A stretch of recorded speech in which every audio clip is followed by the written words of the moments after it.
we're just like having a conversation. There's like, all right, let's start. But yo, everybody, welcome to the Sweet Somethings podcast, man. Got a dope episode for y'all today. Let me hit y'all with that one time for the one time. Yeah, we finally got it. Hey, this Hey, man done an upgrade. Hey, we on a radio show. Come on, man. I got some great and magnificent man guests here today. Some people that I've been blessed with to walk alongside. I don't know if you guys have ever prayed for like special people to be in your life, and God has blessed me with these gems. One being Edwin Bliss, the second Kirshline Fleur. Hopefully, did I say that right, Kirsch? Did I get it right? I want to pronounce it right. Something you should have asked off the screen. Oh, Call out. She said you gotta get the call out. Damn, my bad. Okay. Allow you to reintroduce yourself. Your name is. It's Kirshline Fleur. Yeah. Ooh, I was doing a little abbreviation. See? yeah. Cut it out, bro. Cut it out. Don't try to make up for it now, my boy. I don't know why. I think in my phone I got it as Fleur, like the FLE. Okay, I think that's probably what it is. My gosh. But hey, I'm thankful that y'all are here, man. My name is Joffrey, for those who don't know. I'm your host. And as we go along, I will let my peeps just say a little bit more about themselves. When I came back to Florida 2 years ago or so, I was met, by them, and it was just dope, man. We've come closer, and I've been able to really walk alongside them in life, man. Two people that I think that I could call you guys and just be my full self with you guys, like real authentic moments, which is dope, man. So welcome, Edwin and Kirshline. Hey, come on. Go, let's go. Crazy. Go, yeah, man. But yo, we're gonna jump, man, right into it, man. And actually, let me do this. Let me just have you guys say a little tidbit about yourself. Tell us something about yourself. We talked about if you were to be a fruit off, before we even jumped on. They said there would be a grape and a mango. I picked the coconut. I don't know why they picked those, but let me stop. Yeah, give us some insight, just before we jump in, as to the moment that you tasted a food that you knew you knew that this food would always be a part of like your life. Have you ever had a moment like that? I've had a moment like that. But have you guys ever had a moment like that? How about you start out? Now I want to hear your story. I knew that in 4th grade, when I tasted dirt cake, I knew that Oreo will forever be a part of my life. I knew that in that moment, that like I just knew that, man. Like that Oreo with the fake worms. Even though I wasn't vegan back then. I mean, I don't even know if I'm vegan now. But I knew it, guys. I knew it. And Oreo has forever been in my life till like 20 years later when I was in college. And one of the workers at Financial Aid, you sort of made some dirt cake. Thank you. Yeah. So what about for y'all, man? Little icebreaker. Yeah. I think, man, there was a very specific person that made this, but it was some mac and cheese from like a grandma at my home church in Atlanta, Georgia. I have like, how you have like play uncles or whatever. My play Uncle Lenny, his mom, I believe it was his mom, and she's like from Pittsburgh, but she would come to town or whatever and just make stuff for folks.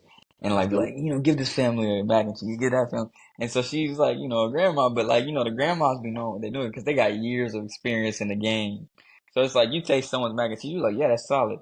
But like, this is like years of like, oh, I perfected my recipe type thing. You know what I'm saying? And you know what I'm saying? It's different, bro. And that thing changed my life. And I was like, soul food is the way, that's just, I hear that in the A. Okay, that's what's up. Yes, sir. Oh, appreciate that, bro. So we got dirt cake, mac and cheese. We're gonna have to have a potluck one of these days. Speaking I'm of so with it, bro. Oh, yeah. Speaking of potlucks, that's where I found my food. Let's You know, go. potlucks are always bringing stuff to the table. And I remember this one potluck, I was like, I'm going to try this thing. I'm not the adventurous type at all, but I was like, let me try it. And I tried it, and I look forward to having it every single time. Cannot see my life without it. And it is zucchini bread. I tasted it for the first time. I was like, I didn't even know I liked zucchini. But when I had zucchini bread, oh my goodness, I could eat a whole pan of it. So whenever my friend makes it, she makes me a batch too. And she always saves me some, and she gives what them kind to of friends me. you got? I want some friends like that. Oh, you just took me to amazing. a moment. What kind of friends you got? Like, Wait. I'm trying to get my own back. Hold up, now, hey, no, I'm playing. Keep going. Yo, Kirsch, you took me to this. I used to go to this church, and I mean, I still got it. But there's a lady there. She made this cornbread. It was so good. I loved it so much. When we had potluck, she would make my own, like, shout out to Carla. Yeah. She would make a cornbread just for me. That's what she does. So that I feel you on that. Yeah. Wow. That means you're serious about it. They don't make it all the time, but when they do, they gotta make it. Yo, I think I got fake friends, man. I don't think no friend make me none. You know what I'm saying? I need to hang out with y'all, man. Like, what? Yeah, you gotta check your list. Hey, that's crazy. Or maybe check where you're eating it. Let me see. But yo, man, that's cool. So we've seen that it's okay to eat the dirt cake, the zucchini bread, as well as that mac and cheese. And I know that this month, as we are here, I didn't even say what it was, man. We just chilling. We are here for the August 2024 recap episode. Come on, somebody. And I forgot the sound effect. But it's all good. But we're here for that episode, and I'm thankful to know that this month we're gonna hear some great things from you guys, and we're gonna start out by talking about the it's okay. You know, what have you seen this month where you realize that it's okay to ... You know, what you got? We'll do ladies first, because we're gentlemen, and we're gonna go there. Then we'll go to Ed, and come back to your boy. So for the month of August, looking through all the journals, all the things I did this month, I finally landed on it's okay to be present. Oh, love it. Yeah. Okay. Yes. Yes, to be present in the present space. There's a lot of things to worry about in this world. There's a lot of futuristic thinking and planning and all the things. And I was like, I'm going to be very intentional about being present this month because there's a lot of transitions. And also experiencing things in real time. So like, if I feel like crying, I'm going to cry. Like, just being like very much there. So I'm not bottling it up and processing it later, because that's a lot. And you don't know when that's going to come out. So this month I was very intentional about like every day we're doing things in real time. That's beautiful. I love that. I got a quick one on that. Can this is being present about my presence. So can I, like, if I'm with you, but I'm always on my phone, am I present, or what you think? You're not present. I'm there though. But you're not all there. Yeah. So, and that's a real thing. But like just like calling someone out. Whoa. No, I'm playing. I mean, if you feel the type of way, maybe you gotta look in the mirror. No, I wonder if, because I think some people could mistake that for present and presence. Like, they might think that, oh, I'm there, but are you actually there? You know what I'm saying? So you're saying, hey, attention, you're here in this moment. Attention, not just to others, but even to myself, and being real with like what I'm experiencing right now. And not being distracted. I received that. Appreciate that. How did you get there, if you don't mind me asking? Oh man. I think this season has been a lot of, I can't see past this point in my life. People would ask me, what are your plans for this? What are your plans for this? I'm like, I can't see past that. All I can do is live in today, process today, and do tomorrow. Because people are asking me big things like, what are you going to do when you graduate? And like this and this and whatever. I'm like, I don't know. Please calm down. They're like, like, where are you? yeah, where are you going to move to? And like this and this, whatever. I'm like, I don't know these answers, but I do know today is today. I'm going to do today well, and I'm going to do tomorrow and do tomorrow well. Yo, that is so beautiful. Yeah. That is so beautiful. And there's a lot in that though. Like seriously, there's aspects of slowing down. Mm-hmm. There's aspects of giving myself time to think, not letting someone dictate my pace. Like, I think you shifted my thinking of what it means to be present. You know, it's a little more layered as I'm hearing from you. It's more full, right? It's not just about the person that I'm with, but it's about me. It's about me. I like that if I'll ever be that, but I want to one day. Now I want to be present like that. Yeah, that's what's up. Thanks, Kirsch. Thank you. Yeah. But for you, Ed? Yeah, man. So yeah, for mine, kind of similar. It's not really, but I see pieces of it in that. But it's like it's okay to not know everything or not have it all figured out. You know, she's kind of saying like be in that present moment and like, you know, I don't know about tomorrow, but I know about today. You know, I'm here right now, and that's where I'm at. That's how I know how to stay here. It's like I'm here, and I'm making steps to get to tomorrow, but I don't know tomorrow. So I feel like that's been something I've been more like, it's okay to not know everything. It's okay to not have it all figured out. I'm just wondering, like, how does that feel okay for you? Because I know, like, Kirsch, we're like, how did you get, like, how does that feel okay? Because, which is really dope, but it's like sometimes, man, we want it, especially when people come to you for answers. Like, that's really dope that you're good with feeling that way. And I mean, I'm not gonna sit here and flex and act like, you know, I'm there all the time or anything. Whether it's my spiritual walk or at work or anything else, I have those feelings of like, okay, I don't have it all figured out. But I think what's making me okay with it is obviously always the folks that you talk to, your support system. But it's also like certain songs and stuff I listen to from like Andy Mineo or whoever else. And he has one song where he's always talking about how like, you know, you put a lot of things in boxes because it makes the world safe. It's like, oh, like, well, if this is always like this, then that's easy to expect this from Christians, for example. Like, let's just say Christians will always be like this. So then you just put that on a box. Or everybody that, I'm just using a gross stereotype, but like, you know how there's a stereotype, all black folks like wings and watermelon or something like that. If I can just put that in a box, it's just easy to be like, okay, then let me just do that, you know? But, Andy Mineo has this song, I forgot which one it's called, it's an EP where has podcasts and it goes into a song. He's like, the thing about the boxes though is that it limits how complex people can be and how complex life can be. And sometimes you have to allow life and people to be complex where it's like you don't have an answer for it.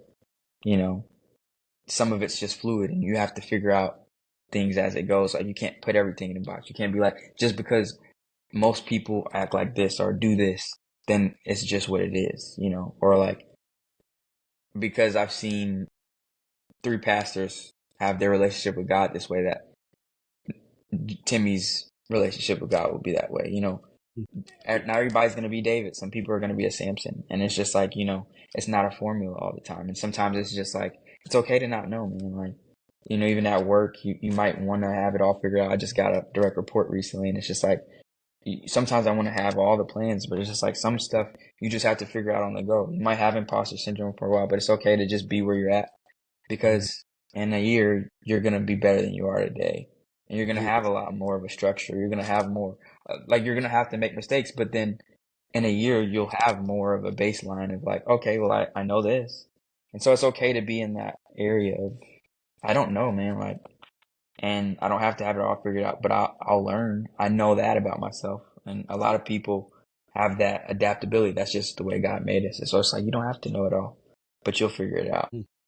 So I guess to answer the question, it's just like, because I didn't answer it. To answer the question, it's just, I'm more okay because I know that's part of life, to not know. Like, you'd be God if you knew everything. So. It's true. Yeah. Freedom. I'm just sensing freedom. Like before we talked, you know, that was my thing. Just like, and I can see people being free from both of those. That, you know, what being present does for you, because they kind of do go hand in hand for sure. Like, and yeah, being okay with not knowing what's next, or not having all the answers, because you don't have to. Like, there's no I guess test that says, hey, you have to have this, like, this is how you pass the test of life, right? For sure, day, if you know everything, you pass. And then no, it's not like that. And I think we believe that sometimes. Yeah. Because we're not failing anybody if we actually maybe don't have the answers, and if we're okay with it. Because it's one thing to not have the answers and then be not okay with it. Then you don't have the answer and you're good. Like, you know what I'm saying? Like, that's dope. I think that's a part of the self-care, this running theme that's been happening with me and these different podcasts. Just self-care, which is a perfect segue for my it's okay. And thank you guys. To it's okay. I've said it in a couple different ways, but to really put yourself first. Put yourself first, and to be okay with it, and to not feel bad about it. So there's one. So it's okay to put yourself first and not feel bad about it, and not because I had talked about it here and there in previous episodes and talked about self-care and stuff, but August is the month where I actually really did it. Like August 3rd, I was like, yo, I'm doing it. I don't want to do this anymore. I'm doing it. And yeah, it was real, trying to do, like, I gotta do it. Oh, this person, I can't pick up that call. Because before I would still do it, I would know, but I would still like not put myself first. And I saw how at the end of the month, like this one moment where I didn't really put myself first, how it kind of like flipped everything for me. It was like, dang, I was on this path. I was like, everything's good. And then when I said, well, man, we could do this thing with you, it was just a friends get together. And then the time was up. We, hey, the dinner is over, XYZ. But then there was more. And I said, well, let me see. Should I go home? Because I know I got my schedule. Or should I'm going to put this person first before me. And then what that did was I went to bed super late. It was a dope time, right? But going to bed super late, and like it just like spiraled from there. Like, I didn't play catch up. So it just, I'm like, man, it's so good to just put myself first, and I'm not gonna feel bad about it, So as I've been transitioning, how did you get to the point of not feeling bad about it? I feel like that's a challenge, at least for me. I'm sure a lot of people might feel bad saying like, oh no, this is what it is. Like, no. And then it's like, I don't feel bad about it. I don't feel guilty. How did you? I think I had to hurt a couple times. I think I had to hurt in order to help. I had to hurt in order to even heal. Like for me, you have to, I think, feel the sting of maybe being dissatisfied or being like thrown off of your rockers, or not like you're a failure, but being like, dang, okay, I kind of slipped up, and oh snap, I'm feeling the ramifications of like what, like I'm really feeling what happened. I went back, I kind of reneged on what I wanted to do, and I'm feeling it. And it's like, dang, I don't like this feeling because it felt so good.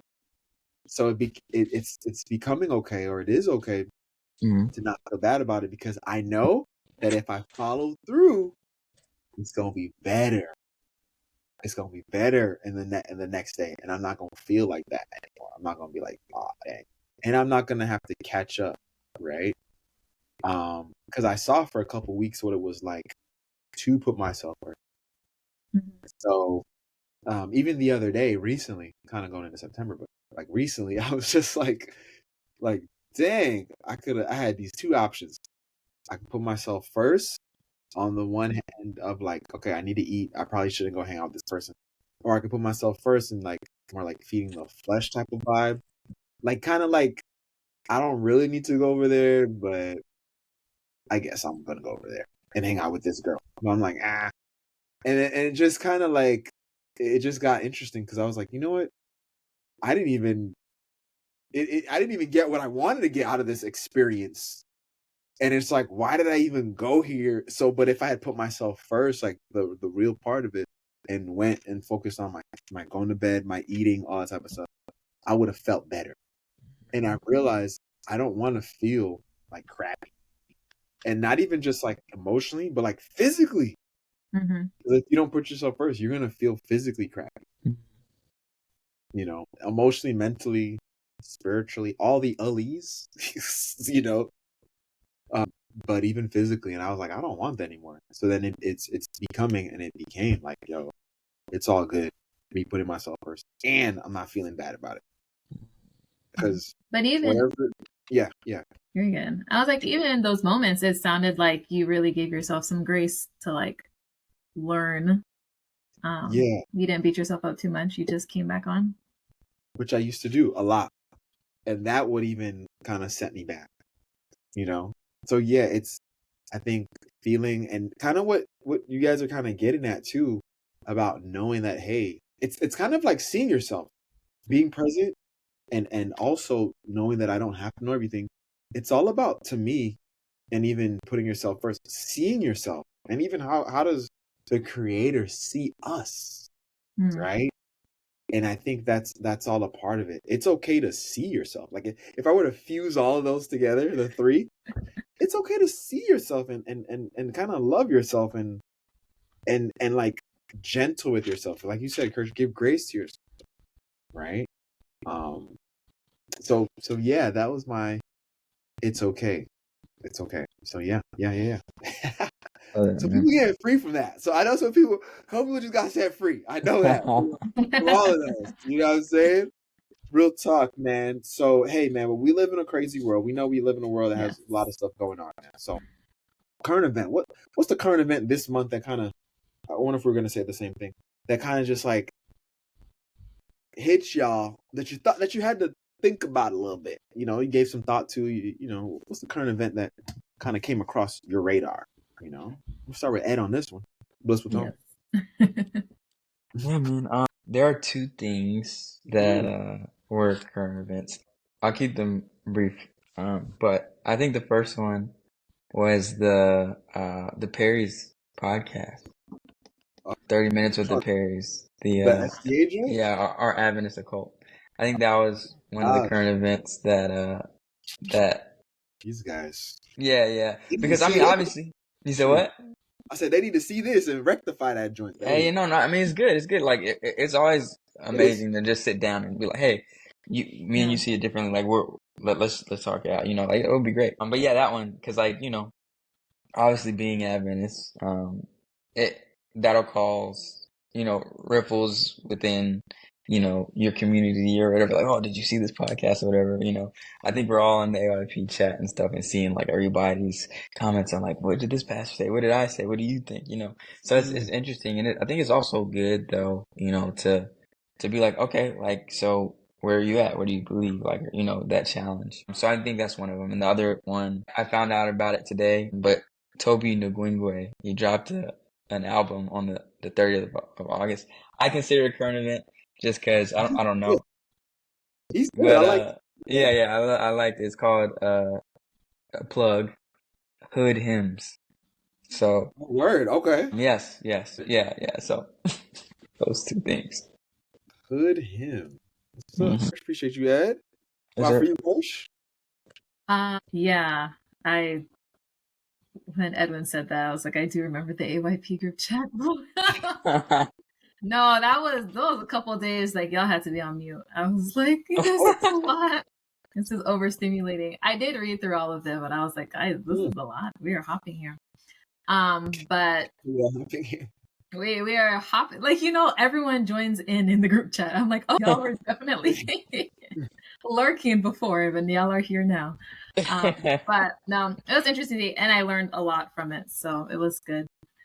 But my current event, nothing too crazy. I know some people have their feelings about the Olympics, but I'm not even going to go in that direction. So I didn't actually watch the Olympics, but with my email service, they send me like daily, like, this is what happened, who got the medals, the stories and whatever.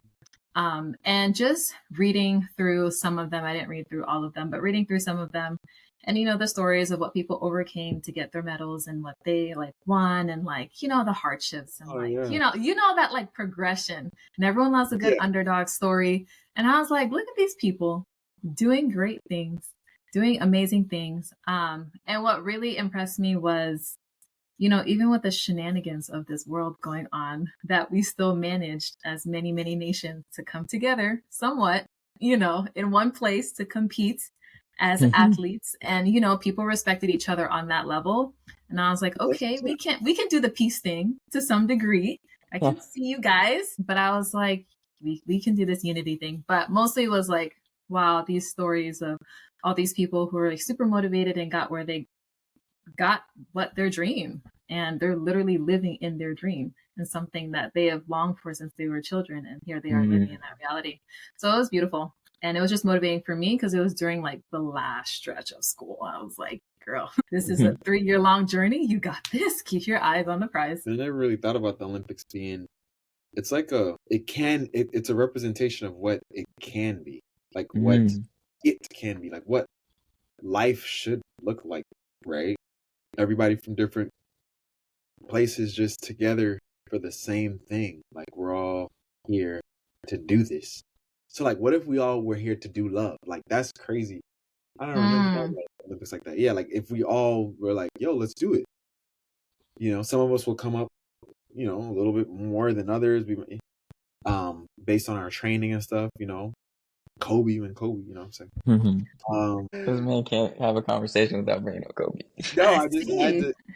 No, it's just come on. 08. This is regular for this guy. The Redeem team won because of Kobe. We don't even have. The Redeem team. How did we get here? That is the question. I'm saying like certain people are gonna come up more, like they put in more. But the Olympics though, like that's really dope. Yeah, I think if we really looked at it into the case study on the Olympics and even what it could be, we could learn a lot from that, as well as from Toby Nguegwe or Nguehe, or because it's kind of he has this fusion of like it's like Christian vibe, gospel, but not really, like not in that boxed in, like you talking about box, but just like a life, like he's like flowing a life vibe, like which is kind of dope. Like we just need to really do life, I'm seeing that, man. We're just fusing everything here. You know what I'm saying? I'm just trying to fuse everybody's thing. So for me, I don't know how this one's gonna fuse, but for my current event was I feel like I don't want to say this, but no, go for it. It was the DNC actually, like just the whole like because I've never spoken about a Democratic National Convention like this one, or never. I don't know why. I don't know if it's because of a friend I was chatting with, in certain group chats that I was in. People were, I know one of them, someone sent like, "Yo, the speeches were great, XYZ," and just like different. I don't know if it's because I wanted to see what Kamala was going to talk about. It's a lot of history. First woman president plus a brown skinned individual, which is really dope, and not of the majority. And it's a lot. So I don't know why, but it just was kind of like on my radar more than in times past. And there were like comparisons, and I liked what I was hearing. It seemed I hope it's real. I hope so. Like because the interesting thing to me was like there were a lot of Republicans too that were at it was like, wow. I don't think that's ever happened before. It was like 5 of them that spoke. And I was like, oh, that's interesting.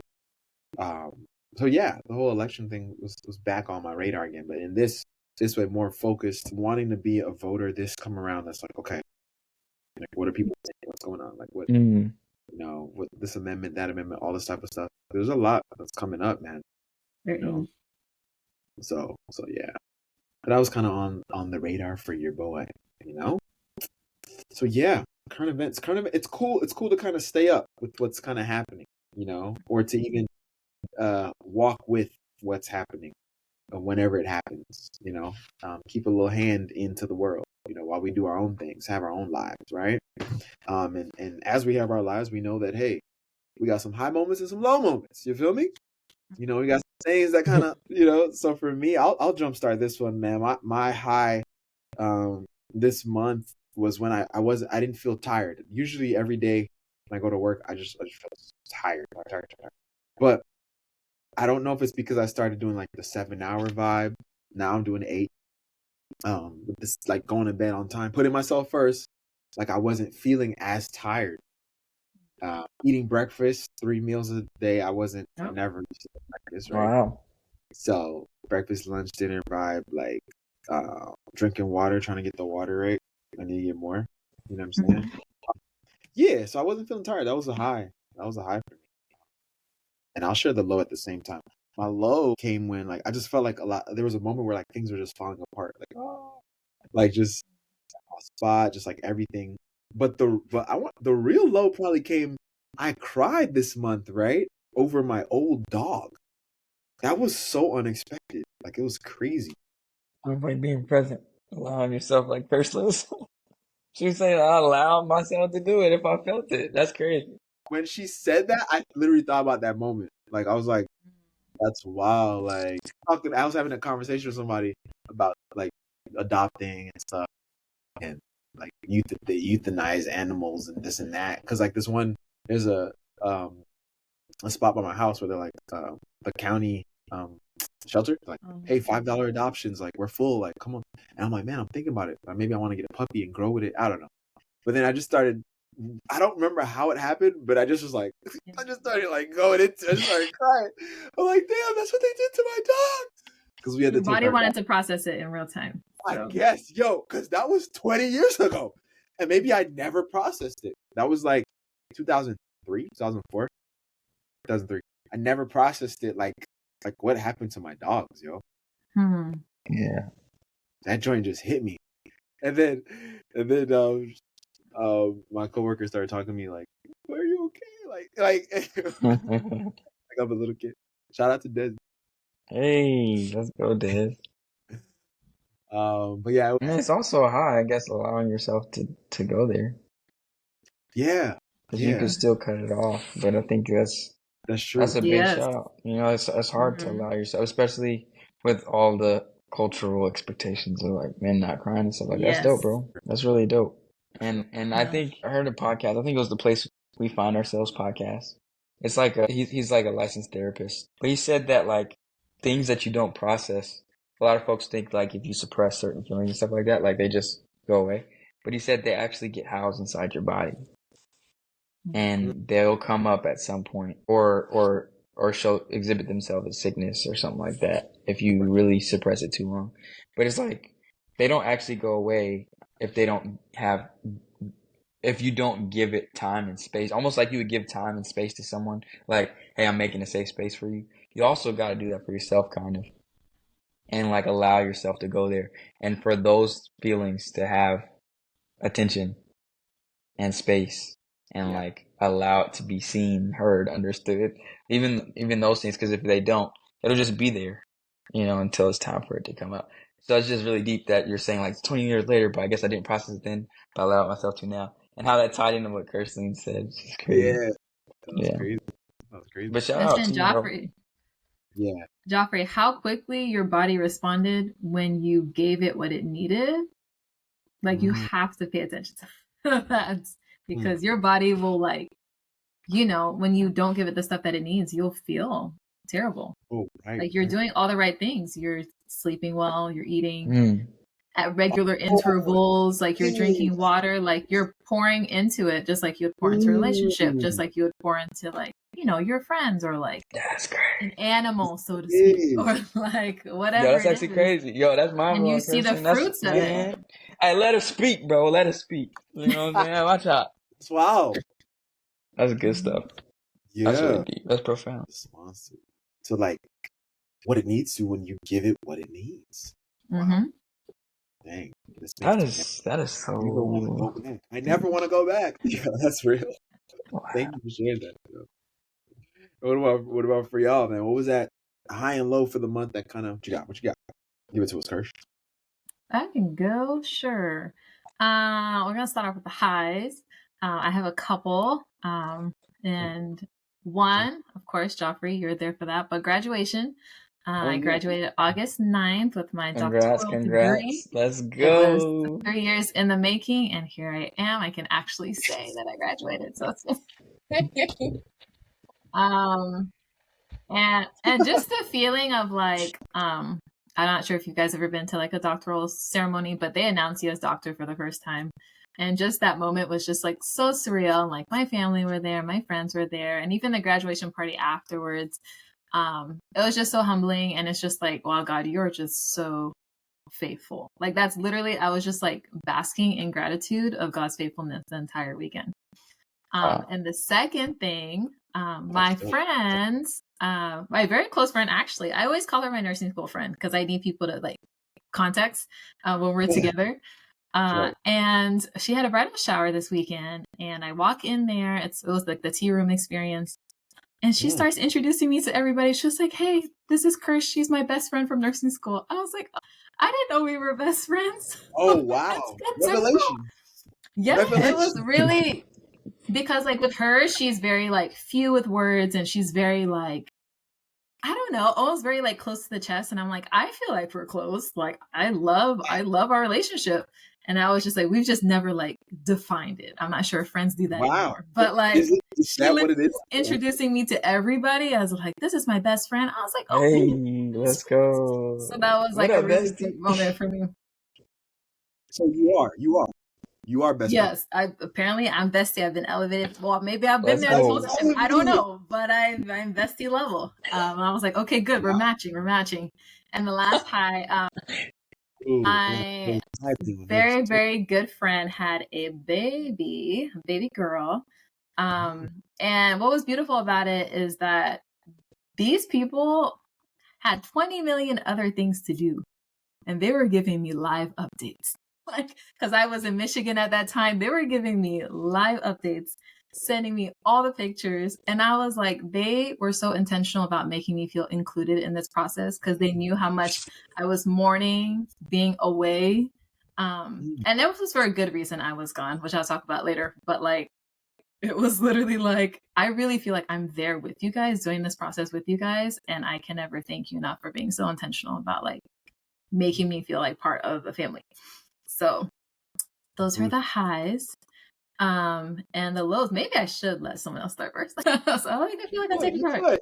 Go for it. I had two lows. One being, and I'll talk about this later because it has to come up later, but one of my roommates that I live with, I went to, me and my other roommate, we have three of us, went to help move her to Michigan, and she dropped me off at the airport on that Saturday, and I absolutely lost it. I cried from the moment she dropped me off to when that plane took off. Mind you, I was there 2 hours early. I was crying that entire time.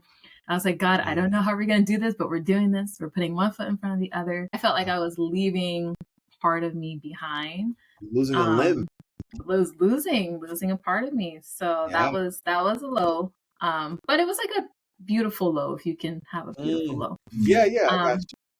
And the second one was, that one I'm still processing because that one happened like at the end of August. But someone that I am mentoring, and I wish I had a mentor when I was her age because she's in high school. But we had a very real and deep conversation, and I will not cry right now. But she was just telling me all these things, and the whole time I was like, God, give me the words to say. I feel so ill-equipped to like, I don't know, to support her in this way. And at the end of the day, it's like, it's not even like I could have done anything or do anything to change her current situation. But I don't know. I just felt humbled that she felt safe enough to share all these things with me, even though she knows I can't do anything about it, that she still felt safe enough to share it with me. And she was crying. She was crying on my shoulder. Like, I mean, it was really like a whole moment. And I was just like, God, I'm so grateful that I get to be here for her in this way, because when I was this age, I didn't have someone like that there for me. So that's honestly like the biggest prayer of how to navigate that in that situation. But hopefully this low will turn into a high at some point. Yeah. That's a beautiful low. 2 beautiful lows. Dope, man. Dope. Yeah. Whew. I guess I would ask a question, but I'm not because of what we talked about before. About you don't have to know the answers, right? I was like, so what are you I gonna do? know, but it was just, when people are just like giving you, and you're just like, well, at least that's how my brain works. They're scrambling for an answer. And I finally settled, like, Holy Spirit was just like, you don't need an answer. You just need to be here. So I did which is out of character for me. It may not sound out of character to anyone listening, but I gave her a hug because I don't do hugs like that. So I gave her a hug, and that's when she started crying in my arms. And I was just like, okay, God, we picked the right move. Okay, I didn't need to say anything. I just needed to be here and hold space for her. You need to be present. Yeah. That's crazy, yo. That's crazy. And now that your girl is gone, yo, that's a whole other. I know. Crazy. That's your girl. Life is wild sometimes, yo. these little shifts, and you gotta just adjust. You gotta adjust. Like, wow. But yeah, girl, we here for you, rooting for you. Thanks for sharing those. Of course. Some lows, man. Love it. Ed, what you got for us? Yeah, man. I think like work has been kind of busy and stuff like that with, adjusting to some of the things, like I was saying, like having a new person, that's under me and stuff, like just trying to figure that out and how to balance whatever you're doing and now that and stuff like that. So a part of the high is like, tapping back into something that I've liked to do. Like being so busy, sometimes you'll just do work, get home really late, and then just be like, all right, like I'm gonna just, I don't know, watch TV or like YouTube or something like that, waste time. And so with all that business, sometimes you need an outlet, and sometimes watching TV and stuff is not really it, right? Like, so getting back into something I've really liked, which is playing basketball. That's just been a very nice pastime of mine. So like I just was like, it might be a little late, but I'm gonna just go to a park. You know what I'm saying? I'm gonna just go to a certain gym or something like that. And I mean, it does two things. It's like, one, I usually have to like force myself to go to the gym. So like to go play basketball or something like that, or something I just enjoy to do. It's like you get exercise in, but then you also like make time for yourself, almost like after all that stuff you've been doing all day, just like go get some exercise, go play some basketball, go have some fun, And it's almost like a really nice thing to just give back to yourself that, I guess I just usually look over and don't really consider that as like, I guess you could say self-care or whatever, but just, I don't know, it's been nice implementing that back in there to get exercise, but also just to have fun, It's hard to carve time out for yourself once you start getting a little busy, and to have the energy, to do stuff like that, to invest in some of your own things outside of work and stuff like that. So, I mean, I think that was definitely high, just being able to tap back into stuff from that you used to like when you had time or when you were younger or whatever else, I also like had downloaded a certain game that was kind of nostalgic that reminded me of stuff like that. So it's just like being able to tap back into stuff like that, and just be like, hey, like make some time for that. That's cool, So yeah, I think that's the high. And to swing into a low, I have a pretty good friend of mine, and since I didn't talk to them, ask them if I could fully mention them, I'm not going to mention their name or whatever, but I have a really good friend of mine, and we actually had some pretty big disagreements in the past like month, and when that happens, obviously, you have to face the elephant in the room and be like, okay, but what are we really butting heads about and stuff like that. Right.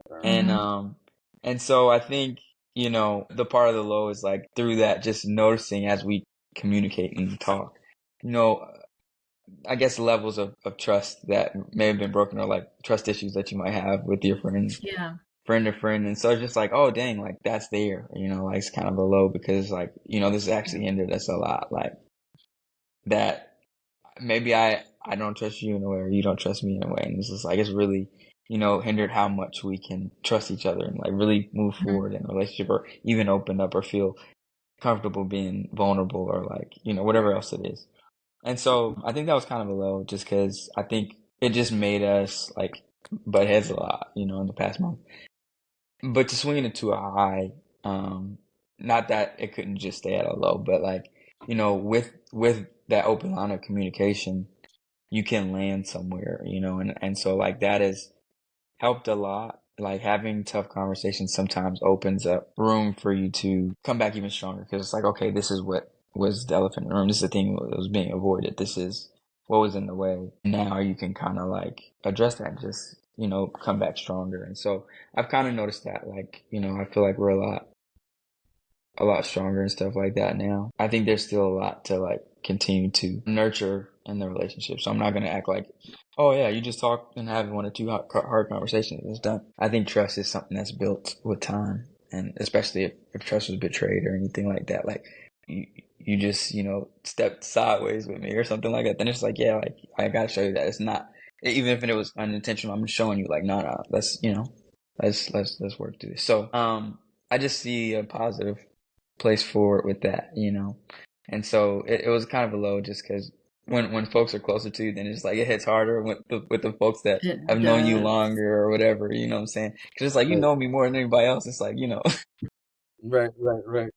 But yeah, that was a low, but I think I'm pretty optimistic about it, even though there's like some work to be done, you know? So yeah, I guess that was the low side. Yeah, I love that, because there's so much hope in what you said. And I had a similar situation, and we had to have a top conversation, and I was just like, man, God, like I really want us to get to the state of where we were. And in the beginning it was hard, because it's like, you know where you want to be and where you've been, and you guys are not there, and it's like, how do I even navigate to get there? But let me tell you, I don't want to make it sound like it was magic, but like one day I was like, oh, we're getting there. Like we're getting there. Like we're moving.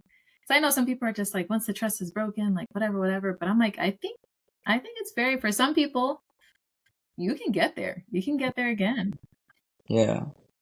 Yeah, 100%. I think that it goes back to that complexity, you know, like folks are complex, and healing and all that kind of stuff is not, and this is something that I've struggled with, is that I especially being in a field of work like accounting, I'm in accounting, finance, so it's very logical, very like rhythmic and formula driven. But so I want everything to be linear, but nothing in relationships is linear, because we're complex. So it's like sometimes it's like, you know, this is what hurt me, and that doesn't make sense to you because you think it's this, but for me it's this, and so it's like, so it takes time to like go through all that stuff, and so like, yeah, what you're saying, I completely agree with. It's just, you know, it, for a lot of folks, you probably just like, oh, trust is broken, it's done.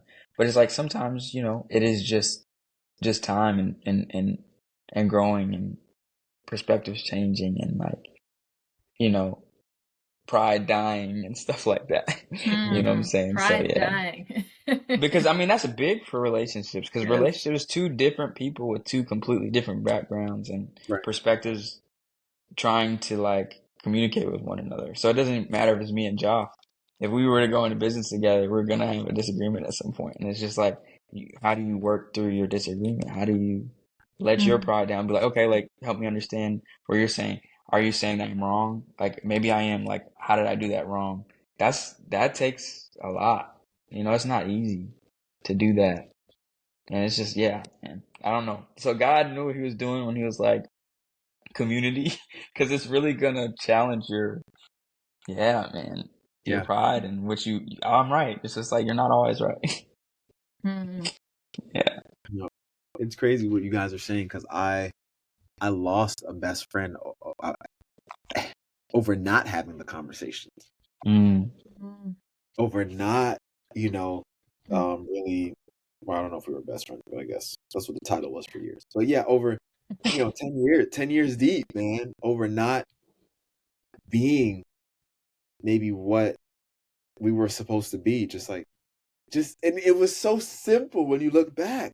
It's always simple. Oh my gosh. It's like, hey, I noticed this, and you know, it made me, even if it didn't make me feel like, I'm thinking that you're kind of moving this way. Like, is that what I'm getting? Like that's it.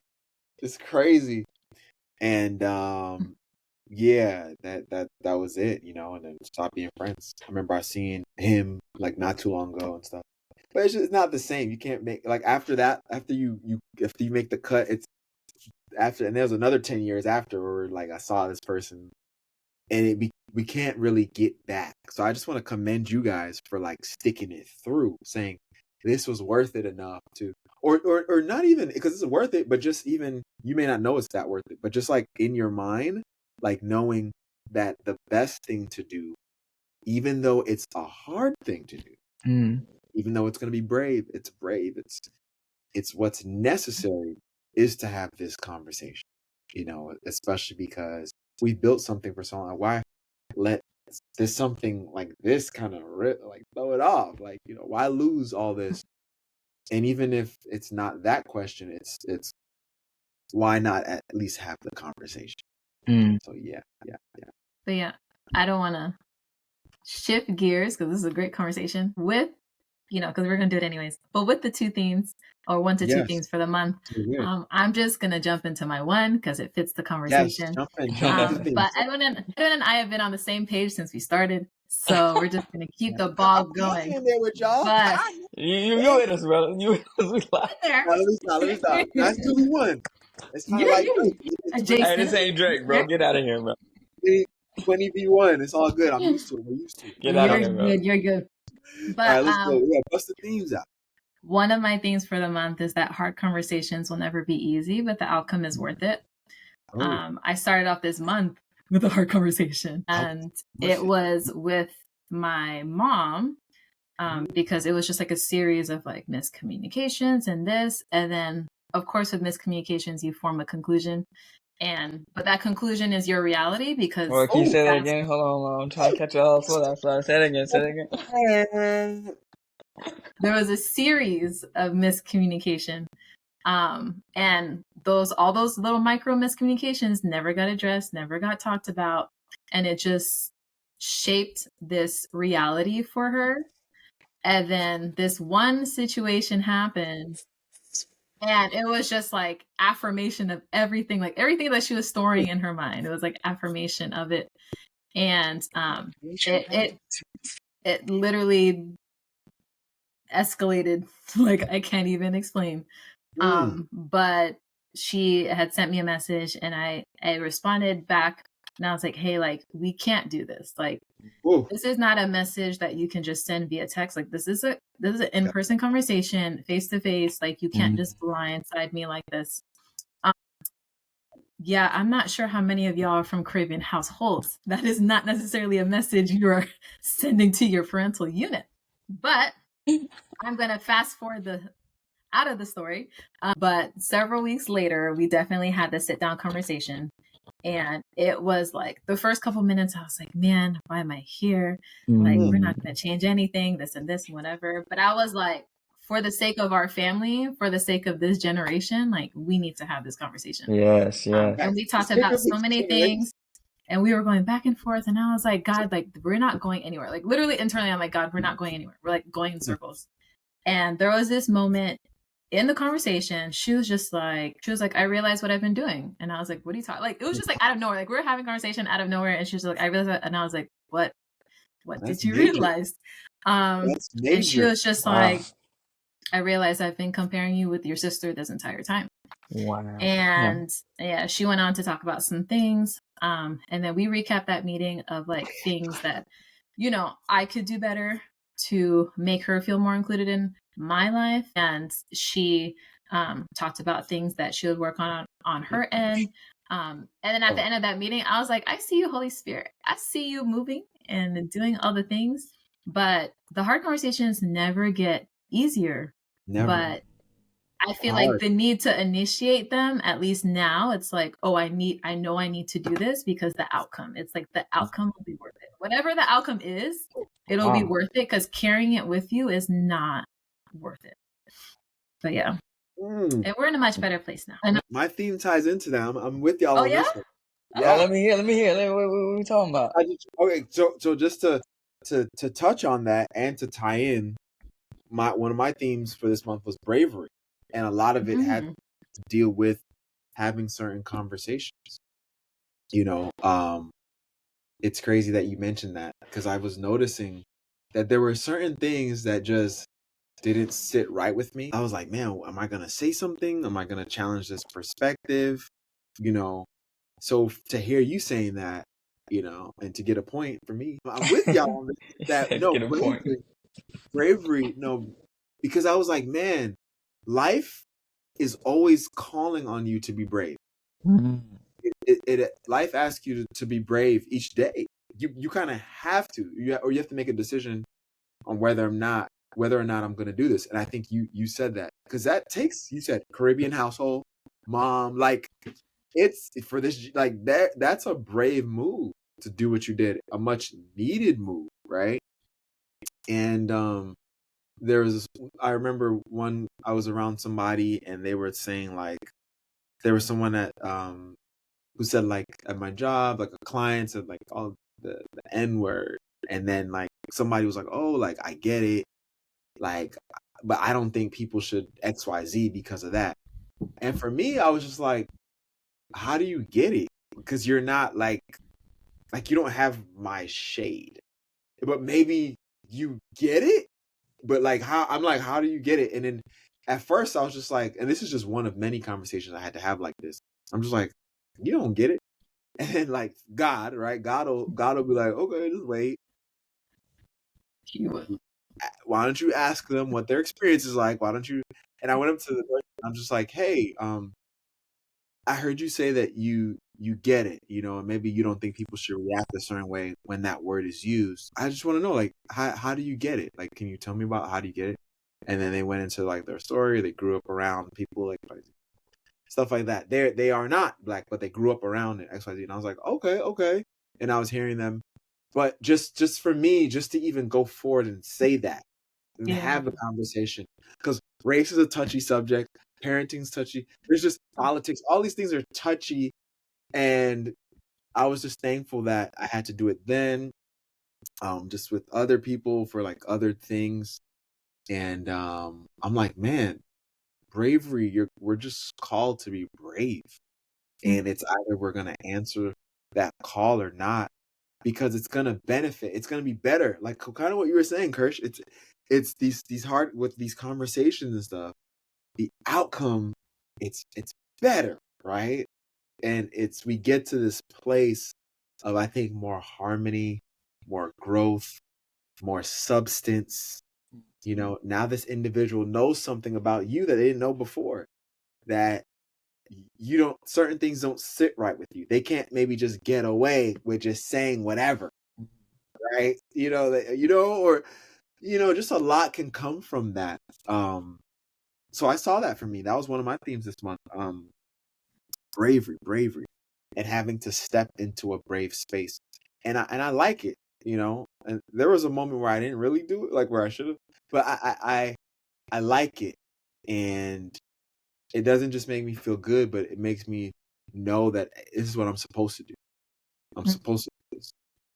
Cause I don't know if I don't do it, I like someone, like if you didn't do it with your mom, she might just continue flowing it this individual continue flowing it this way, and it's just like, we're called to be brave. It's a calling on our life for that. So yeah, kind of tie it in there, but also, respond to what you were saying too. And I commend you for that too, just to seriously speaking, and for saying, man, we actually can't flow it this way more, that's major. And for the big thing too for her to say, wow, I noticed that. You know what that takes? Oh my gosh. Yeah, that's wild. It was definitely like a Holy Spirit still moment. I was like, yeah. It's so surreal. This is crazy. That gives me hope. I'm gonna be like, hope. Yeah. I could say that one day.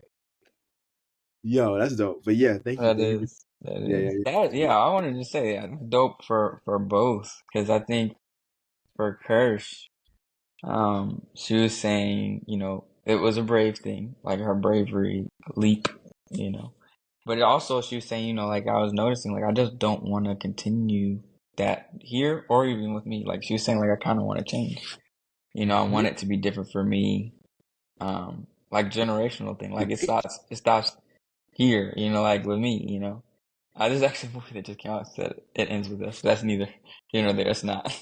It's just funny, but Yeah. Like, it ends here. Like, it ends with that. And I think the same thing with you were saying, Joff. It's like, being brave is like, hey, whether that's something that's in your family or not, you didn't say that, but I feel like it's so dope to see us on this call kind of saying like, hey, we want to be different. Even if Yeah. it's not then our family, at least different from ourselves, like something we may have noticed, like, oh, it hinders me if I'm not brave enough to say, hey, no, or like, hey, like, this is a boundary for me to speak up and say, like, I'm setting this boundary not like to spite you, but like to protect my own interests of like what triggers me or what makes me feel devalued or whatever. And that's a really brave thing to say because it's vulnerable to say like this matters and for someone not to respect what might matter to you. So I just want to commend both of you guys. I think that's so dope, man. And it's so amazing to see that there are folks doing that work, saying like, hey, I want to speak up. I want to be brave. I want to do whatever. So I And just before, think that it should be a pause for that, you know what I'm saying? Because I don't think that's as common as folks think. And even if it is common, I think it still deserves to be celebrated, especially in our community. and just to add briefly Yeah. before I say, it's just like I realized you won't really know certain things unless you really are brave and like step into that space. Like you just won't know stuff. Like I remember something recently at the hospital. At one of the hospitals I was working at, I was just like, that doesn't make sense. Like why do I gotta do this? Like da, da, da.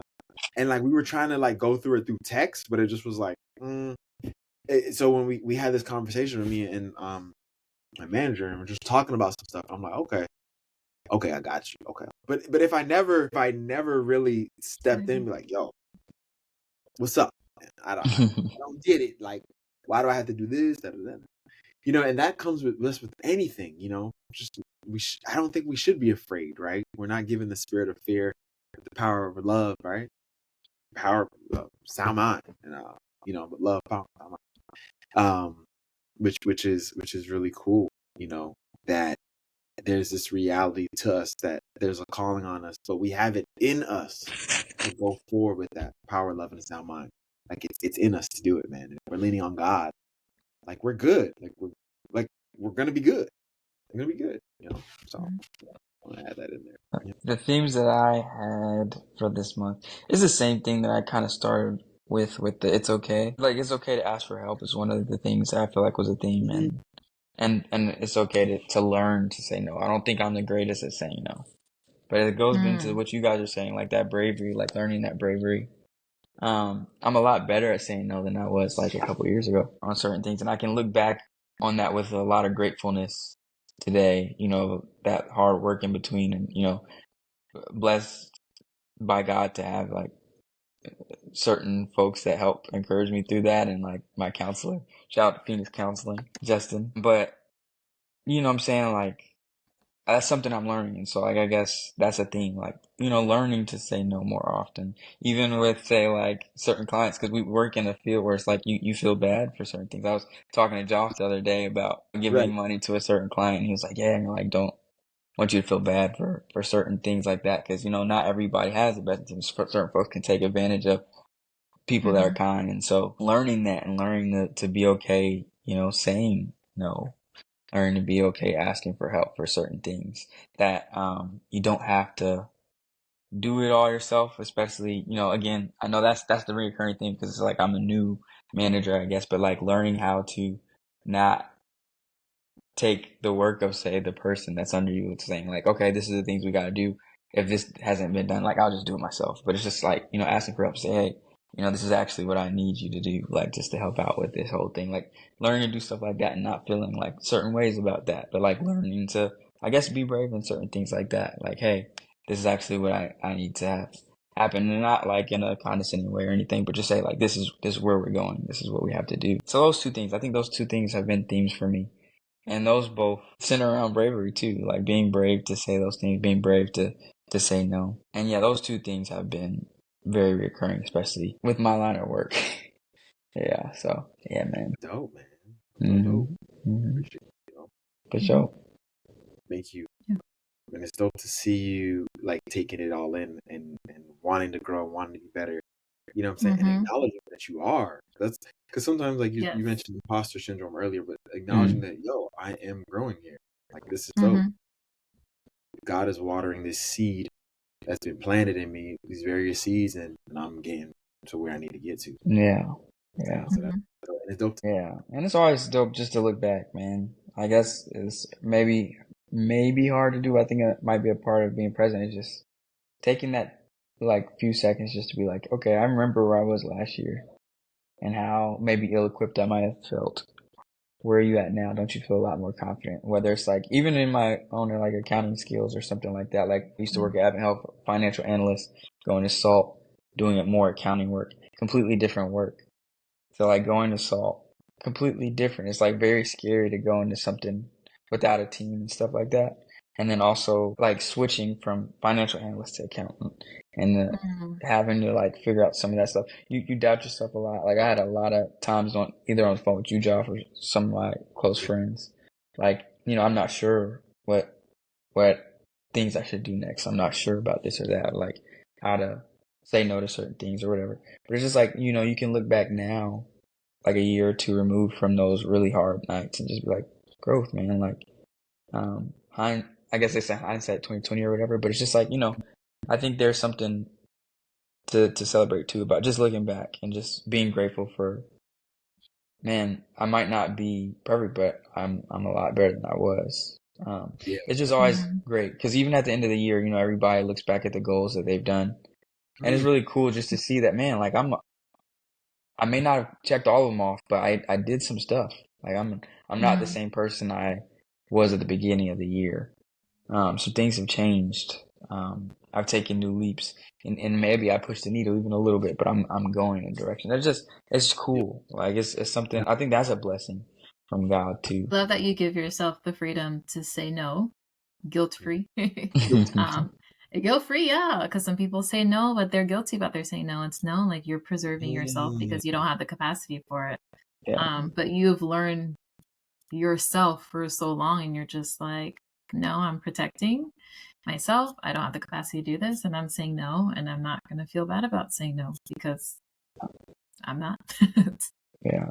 I mean, slowly. I think there's sections where I'm really good at that. And then sections But the fact that you're starting the process, some people may never get there. Some people for sure. are of the, people pleasing is a very real thing. Yeah, and it is, man. Overextending yourself is also a real thing. And you don't give your best self when you're overextended. Yeah. That's true. Goodness. First, did you had one more or no? Oh, I did have one more. Yes. Yes. What was that? Because this is a season of transitions. Change is hard, but everyone knows that. But I think what I've been really settling with is that God never withholds anything from his children.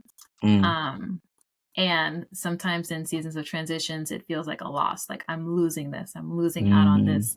Like, why did this have to move? Like this was good where it is. But that verse, I believe it's in Psalms, that no good thing does he withhold. Like I'm really trying to like internalize that and have that settle on multiple different levels. Because if I really believe that, then this change will always be good for me. Then God will always work it out. And I've noticed that in like, the people, I go back to the beginning, people ask me like, what job are you going to get? Please, I don't know. He knows. He's got it for you. I know it's going to be, God is going to put me in the place where he wants me to be. So I have peace in that. And people are just like, where are you going to move to? I don't know, but it's going to be a good place because that's what God has in plan for. Like, God only has good things for his children. And even with the transition of my roommate. That's real. And only has like the beginning of the year, I was doing like this Daniel fast and I was like, God, what do you want me to pray for? He gave me a list of things. He confirmed it. And I was like, this is good. One of the things was praying for like an elevation of my friendship with one of my roommates to go to like deeper levels. And I was like, cool. What do you have in store for us this year, God? And then the news hit that she was moving. And I was like, God, why would you literally, I was like, God, why would you take her away from me if you literally have me praying? Or you literally had me on my knees praying for this relationship and you're taking her away from me. And like, I think it was like that moment where he was like, you need to shift your perspective because I'm not taking anything for like, you know what I mean? Like, cause me, I want to throw myself a pity party and be like, God, you're taking this good thing from me. And really he brought this verse. He does not withhold good things. Like this season of transition will be good, not just for her, but for me as well. And that doesn't mean our friendship dynamic has to change, even though I thought it was the end of the world. But it was also like, you need to shift your perspective to a more kingdom, godly perspective. Like, because this is not this is like very like fleshly, earthly, worldly. Like, you need to shift your perspective. So yeah, God doesn't withhold good things. The change that He has for me are the ones that He intends for me to have, and they will be good because He is good. Yeah, I think holding on to that really helps us, or will help us to maneuver through no good thing. You know, it's funny, that verse used to always be used for me, like, you will get a wife, no good thing. It's coming, she's coming, I promise. Well, you know, that's, but nah, it's the preface is, he's a sun and shield in that verse, exactly. right? So it's kind of dope that he's a sun that he gives you. He's going to give you what you need to grow. He's a shield, so he can protect you from things that is not for you. Yeah. Sun and shield, you know, no good thing will he withhold from those who walk, you know, ungodly or upright, blameless, uprightly, you know, which you are. And it's just dope just to hold on to that. That's a powerful word. Like, yo, like everything I need, I got. Like, it's like, when you really think about it, it's like, dang, I'm good. And even if I don't have it yet, I'm en route to it. Yeah. And he got it. You know, so when those people are asking you, where are you gonna, I don't know, but God knows, dang, and I'm getting there. True. You know what I'm saying? Which is really dope, man. I love that. And I think for me, I don't know if Ed had something to say on that, but for me, my second theme, I'm in here. It kept reoccurring this month, and I think I don't know, but I think I'm going to do. Even when you said it today too, Kirsch, about the doctor vibe, I'm like, okay, you know what? I feel like, because people used to call me this randomly, like Dr. Zane Hilaire, and I was like, okay, but I feel like I'm supposed to do some further studies, and I think it's going to be. I don't want to though. That's the thing. I feel like I'm supposed to, but I don't really want to. But I think it's going to be maybe on race, because race kept coming up this month, especially. But race has been like this thing that I've been really seeing that maybe I am supposed to have a foot in the door somewhere.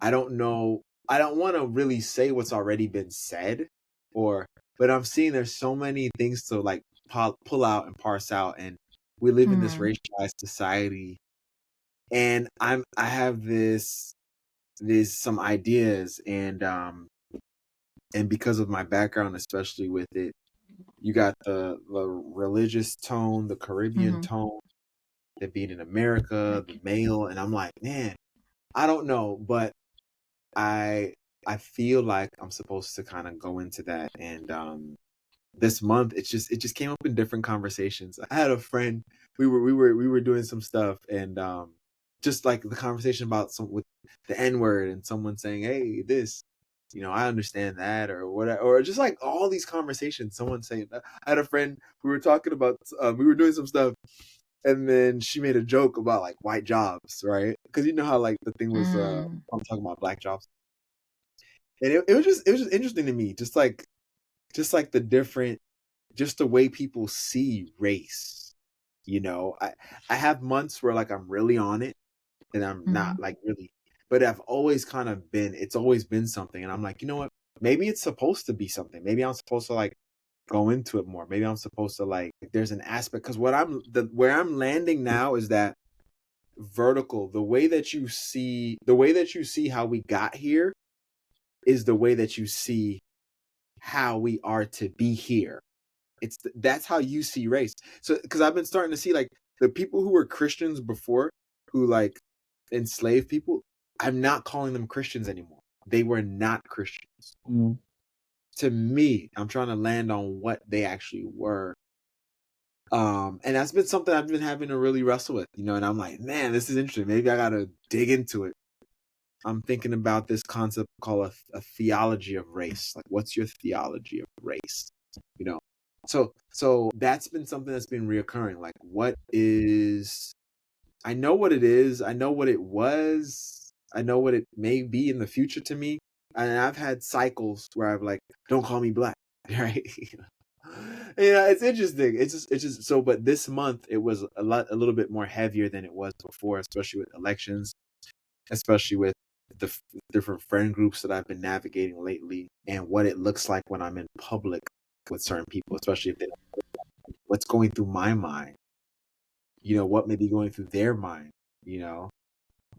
maybe nothing is going through their mind because nothing has to go through their mind because they've lived life with never having to think about race and stuff, and it's just interesting. So yeah, that was my second kind of theme, and it's just been something that's been reoccurring, and I'm trying to see where God wants to take me with that, and I've been questioning myself, is this something real, or is it just something that, oh, maybe I'm interested in?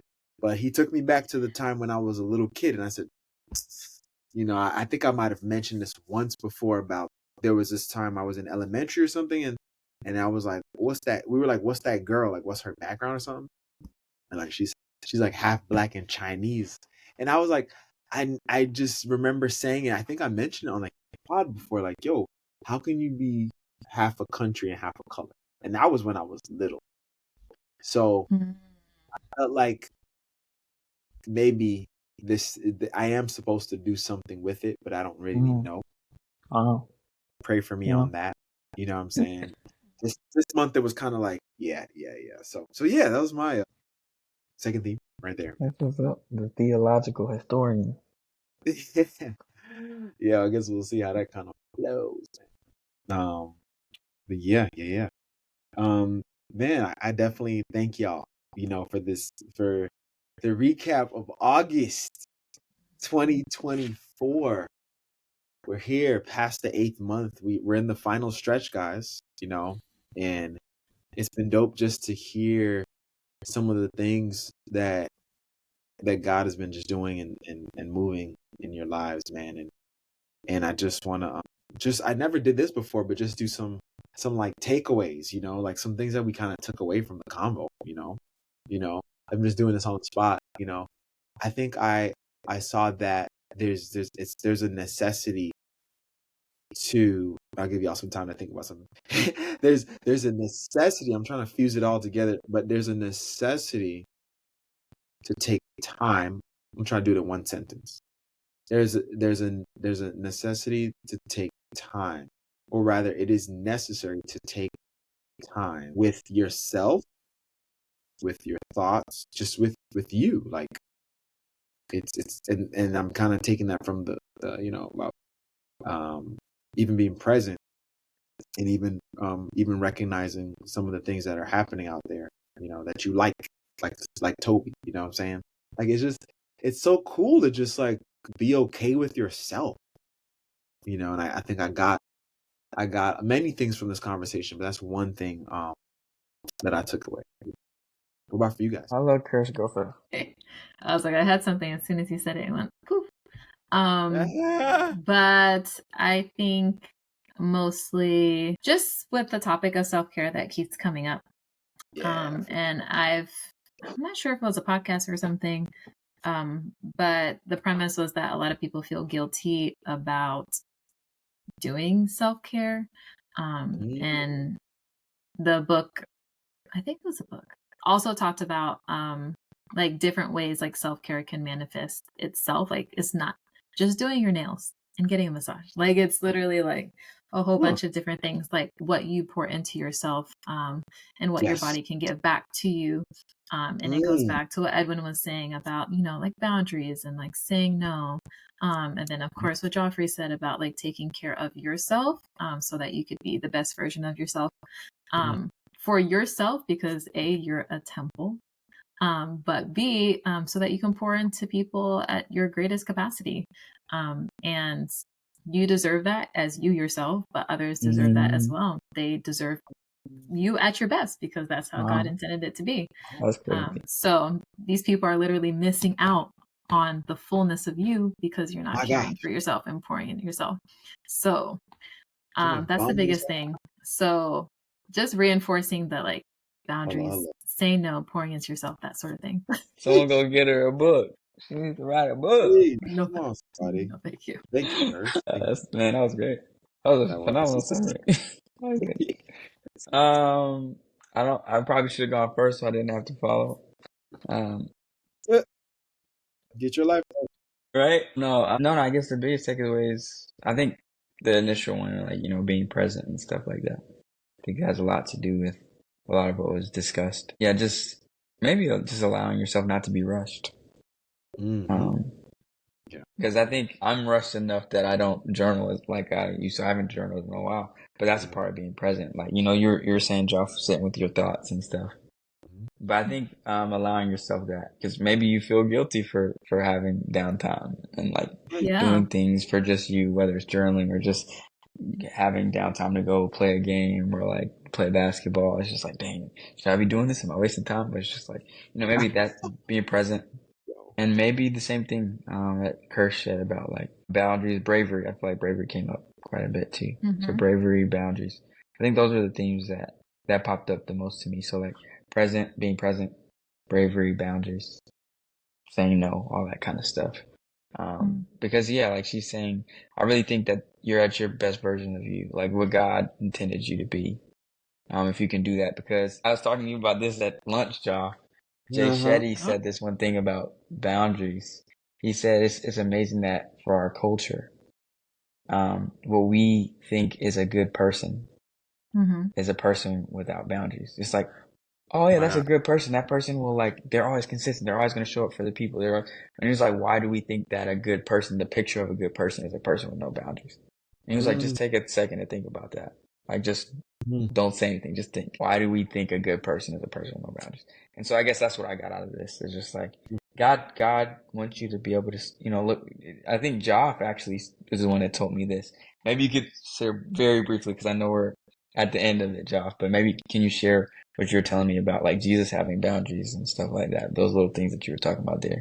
Oh, yeah. Just that, I think sometimes we might see things. We might be like, okay, for me to be like this, I got to say yes all the time, right? Or I got to, whatever you want, I'm there. But when you look at, I think, Jesus' life, you can really see that he had boundaries where he set time, whether it be to pray, whether we talk to his Father, whether it be like, hey, we're come aside and let's rest a while. Hey, we are, as a team, we're going to go here and do this. We're going to pause on what we're doing here, and we're going to go into respite. We're going to rest. And he was very intentional about that, and I think he also had to do it not just for himself to set an example, but also for the people that are with him. He was trying to show up in his best, like you mentioned, Kirsch, right? And in order for him to do that, he had to take care of himself, that Mark back into the source. You got to tap in. He's away. He's praying. He's doing his thing. He's, and and sometimes we miss that. We're yes people, and we miss that. Okay. Yes. In order for him to do all this stuff, he had to really take care of himself. Yeah. I feel like, man. That putting yourself first doesn't mean like a selfish thing, or doesn't mean you're putting others below you. You're just doing everything you can do for yourself so that you can, like you said, show up for others in the way you should show up. So it's cool when we kind of look at his movements, how he really moved while he was here. Yeah, I love that so much, man, because I think that helps a lot of Christians feel a lot less guilty when you can see the example do it. Your example is Jesus, like you're supposed to model your entire life after Jesus. If he thought it was okay to say no, don't feel guilty, because it said like he would remove himself to pray, or like he prayed all night, or like I think that thing that hit me the most was when you were saying like they would minister, and then he was like, okay, now let's go rest, let's go to the other side, across away from the people. Right. I don't know, like that just hits. It's like that's your example, man. Like it's okay. Yeah. And his disciples, they literally like loved him with all of that. Like it wasn't like, oh man, you didn't say yes here or whatever, you didn't do this thing. Like they loved him through that. And I don't know, Joffrey, who the guest speaker was. May they reveal themselves. But on one of the podcasts, they mentioned the book about hiding from love. And in one of the chapters, it mentioned about how, this is just such a paraphrase, but that you're in a secure relationship with someone when they love you through your nose. So if you set the boundary and you say no and they still love you regardless, the same, like it doesn't fluctuate, doesn't go up and down, sideways. Like if they love you through that, you said, no, I can't be here at this day, at this time. And not even with like an explanation, just like a no, you know that you're in a secure and safe relationship. Like that's crazy. Like, you know, you are loved. So like how many of your people can like love you through your nose in that? Yeah. Wow. Amen. This is good. One for the books for real, yo. I appreciate y'all, man. Thank you guys. And love you through your nose. Wow. Thank y'all for stopping by here tonight, man, and for blessing the people, for putting something in history now, you know, that people can forever come back and look at and be blessed by and grow from. And I know a lot will definitely grow from what they've gleaned here through this pod, man. So thank you, Edwin and Kirsch. You know, if you guys want to put your socials, we could do that too. So people, if they want to hear some more gems and jewels from y'all, you know, they might want to tap in. You know what I'm saying? So y'all send those to me and we'll do that, man. So, well, guys, this has been dope. People, we want to thank you for tuning in to the Sweet Somethings podcast. You know, where we've hoped and pray that you will grow from what you've gleaned. We want to thank Edwin Bliss and Kirshline F. You know, I'm just. We want to thank the host too, man. Thank you. Oh yeah, for having us, bro. For the invite. Yeah, and for doing the show, bro. You've been consistent with the show. Thank you, bro. Thank you as well. Praise God, man. Hey, Impact Lives. I think people will get the taste of authenticity here today and freedom. I think so. Hey guys, live authentically. We need a tagline: live authentically, live in freedom. I don't know. y'all are just throwing something. Live authentically, live bravely. I don't know. It's coming. Live sweet. Something. No, I'm playing. We'll work on it. We'll work on it. And then, well, y'all be blessed. Thank you guys for coming through. And we'll see you on the next Sweet Somethings. Take care.